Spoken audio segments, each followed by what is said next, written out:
అయస్కాంతత్వము స్వేచ్ఛగా వేలాడదీసిన దండయస్కాంతం విరామ స్థితికి వచ్చినప్పుడు ఉత్తర దక్షిణ దిశలను చూపును.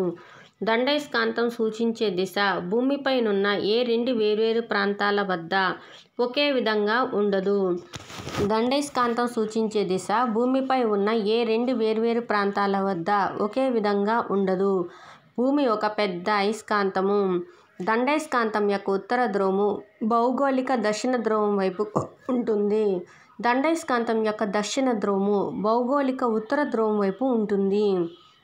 భూ అయస్కాంత ప్రభావము భూ ఉపరితలం నుండి సుమారు 5,28,000 కిలోమీటర్ల ఎత్తు వరకు వ్యాపించి ఉంటుంది.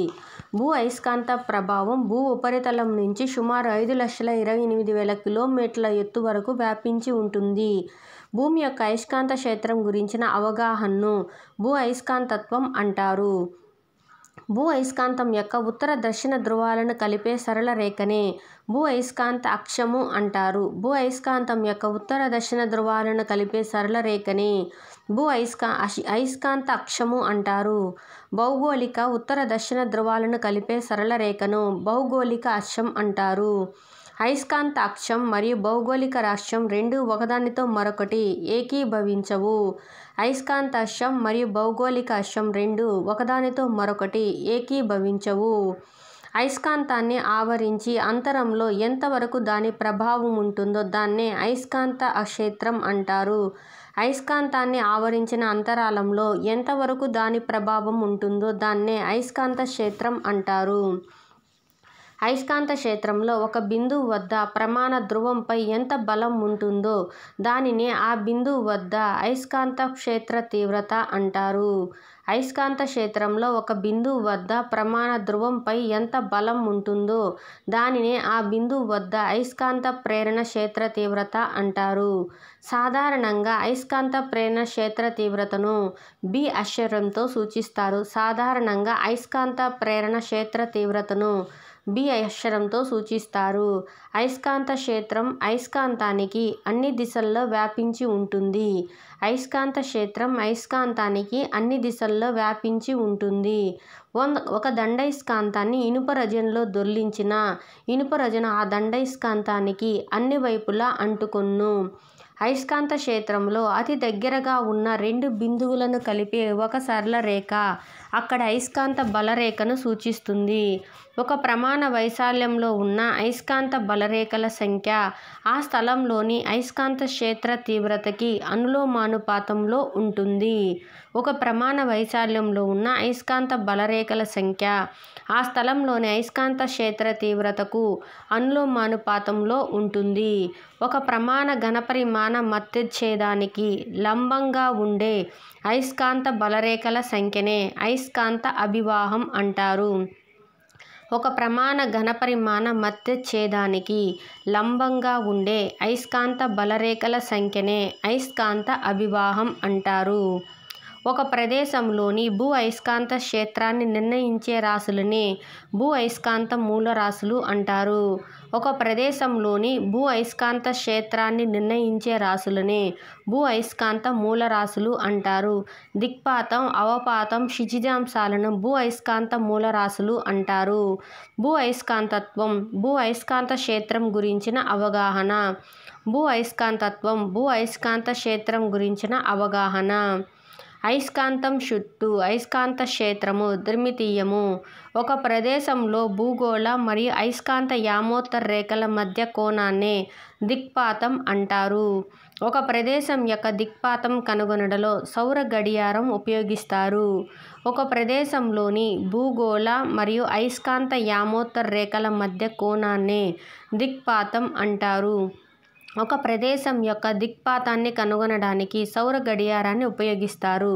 సౌర గడియారాన్ని సన్ డయల్ అంటారు. దిక్పాతం కనుగొనడానికి అనువైన రోజులు సంక్రాంతి రోజులు. భారతదేశంలో డాష్ కాలాల మధ్య దిక్పాతం కనుగొనడం ఉత్తమమైనది. ఉదయం 11:30 నుంచి 12 గంటల మధ్య దిక్పాతం కనుగొనుటకు ఉత్తమమైనది.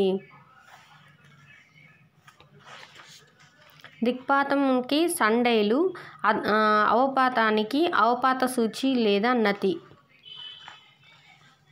నెక్స్ట్ భూ అయస్కాంత క్షేత్రం యొక్క ఫలిత తీవ్రత దిశకు అక్కడి క్షితిజ సమాంతర దిశకు మధ్యగల కోణాన్నే ఆ ప్రదేశంలో అవపాతం అంటారు.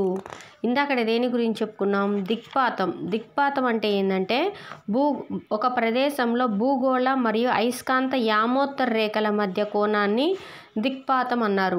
అదే భూ అయస్కాంత క్షేత్రం యొక్క ఫలిత తీవ్రత దిశకు అక్కడి క్షేత్ర సమాంతర దిశకు మధ్య గల కోణాన్ని ఆ ప్రదేశంలో అవపాతం అంటారు. దిక్పాతం అంటే భూగోళ మరియు అయస్కాంత యామోత్తర రేఖలు. అవపాతం అంటే మాత్రం ఫలిత తీవ్రత దిశకి క్షితిజ సమాంతర దిశకి మధ్య కోణం. ఒక ప్రదేశం యొక్క అవపాతాన్ని తెలుసుకోవడానికి అవపాత సూచి అనే పరికరాన్ని ఉపయోగిస్తారు. ఒక ప్రదేశం యొక్క అవపాతాన్ని తెలుసుకోవడానికి అవపాత సూచి అనే పరికరాన్ని ఉపయోగిస్తారు. ఒక ప్రదేశంలో భూమి యొక్క ఫలిత అయస్కాంత క్షేత్ర తీవ్రత యొక్క క్షితిజ సమాంతర దిశలో ఉన్న అంశాన్నే భూమి యొక్క క్షితిజ సమాంతర అంశం అంటారు. ఒక ప్రదేశంలో భూమి యొక్క ఫలిత అయస్కాంత క్షేత్ర తీవ్రత యొక్క క్షితిజ సమాంతర దిశలో ఉన్న అంశాన్నే భూమి యొక్క క్షితిజ సమాంతర అంశం అంటారు. I-V-Hల మధ్య సంబంధం I² = H² + V². I-V-Hల మధ్య సంబంధం I² = H² + V². క్షితిజ అంశం ఆ ప్రదేశంలో భూమికి సమాంతరంగా అయస్కాంత యామోత్తర దిశలో ఉంటుంది. క్షితిజ అంశం ఆ ప్రదేశంలో భూమికి సమాంతరంగా అయస్కాంత యామోత్తర దిశలో ఉంటుంది. ఒక ప్రదేశమును వాటి భూ అయస్కాంత మూలరాశుల విలువతో గుర్తించవచ్చును. ఒక ప్రదేశమును వాటి భూ అయస్కాంత మూలరాశుల విలువలతో గుర్తించవచ్చును. మూలరాశుల విలువలను విమానయానం, నౌకాయానాల్లో ఉపయోగిస్తారు. మూలరాశుల విలువలను విమానయానం, నౌకాయానాల్లో ఉపయోగిస్తారు. Nano Tesla 10⁻⁹ Tesla. భూమధ్య రేఖ వద్ద అవపాతం విలువ 0. భూమధ్య రేఖ వద్ద అవపాతం విలువ 0. సాబావాలా యొక్క H మరియు V విలువలు వేరే పట్టణాలతో పోల్చినప్పుడు పోల్చలేము. భూమధ్య రేఖ వద్ద అవపాతం యొక్క విలువ 0. సాబావాలా యొక్క H మరియు V విలువలను వేరే పట్టణాలతో పోల్చినప్పుడు పోల్చలేము. ఒక ప్రదేశంలో భూమి యొక్క ఫలిత అయస్కాంత క్షేత్ర తీవ్రత I మరియు అవపాత కోణం ఆల్ఫా అయిన క్షితిజాంశం H = I cos ఆల్ఫా. ఒక ప్రదేశంలో భూమి యొక్క ఫలిత అయస్కాంత క్షేత్ర తీవ్రత I మరియు అవపాత కోణం ఆల్ఫా అయిన నిలువు అంశం V = I sin ఆల్ఫా. ఇక్కడ క్షితిజాంశం అన్నప్పుడు H = I cos ఆల్ఫా అవుద్ది. నిలువు అంశం అన్నప్పుడు V = I sin ఆల్ఫా. క్షితిజాంశం H, నిలువు అంశం V అయినా V/H = tan ఆల్ఫా. కొడైకెనాల్లో I విలువ తెలియదు. సాబావాలా యొక్క H మరియు V విలువలను వేరే పట్టణాల్లో పోల్చినప్పుడు పోల్చలేము. భూ అయస్కాంతత్వం ఈ క్రింది వానిలో ఒకదాని గురించిన అవగాహన. భూ అయస్కాంతత్వము భూ అయస్కాంత క్షేత్రం యొక్క అవగాహన. అయస్కాంత చుట్టూ అయస్కాంత క్షేత్రము త్రిమితీయము. ఇక్కడ జతపరచము. సాబావాలా దిక్పాతము 0°41.9". అవపాతము డిప్ సర్కిల్. అవపాతం డిప్ సర్కిల్. భూ అయస్కాంతం యొక్క మూలరాశి దిక్పాతం. అయస్కాంతం చుట్టూ అయస్కాంత క్షేత్రం త్రిమితీయం.